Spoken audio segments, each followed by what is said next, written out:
6-year-old Faith Inman plays in the front yard, laughing, being the little girl she is supposed to be.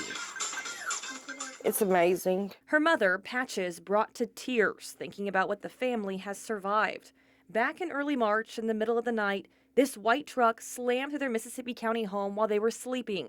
Faith pinned to a wall, her father trapped too. You remember the accident at all? What will I say?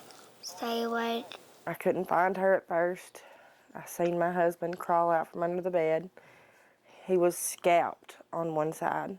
And then I find her and she's pinned between the front of the truck and the bedroom wall. Patches was able to remove her daughter and call 911. And she had started throwing up blood everywhere. And she started telling us she was cold. She wanted to go to sleep. Did you ever think you were going to lose one of your family members? I thought I was. I thought I'd lost both of them. The man deputies say was behind the wheel, 26-year-old Dylan Bryans. We're face to face.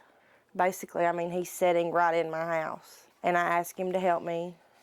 And he said ugly words.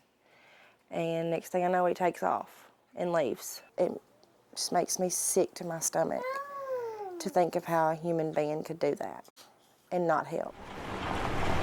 Deputies finding him hours later walking down the street. He was arrested on multiple charges, including leaving the scene of an accident resulting in injury or death, a felony. Oh. Faith now recovering. How are you feeling today?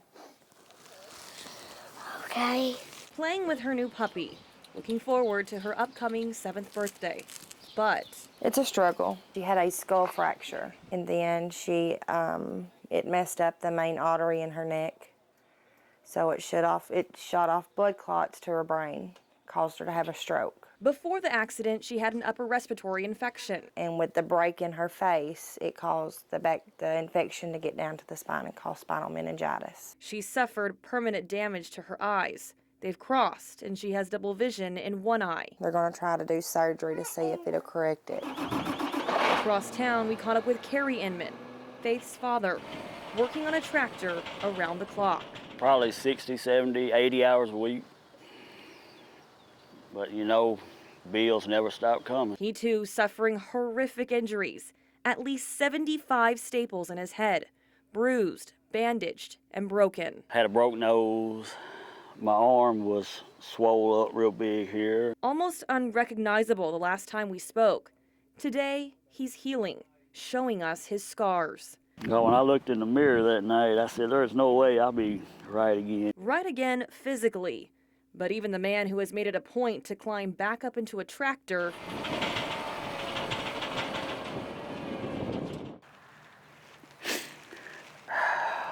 it's tough. I don't know what we did to deserve this. I thought I was going to lose her.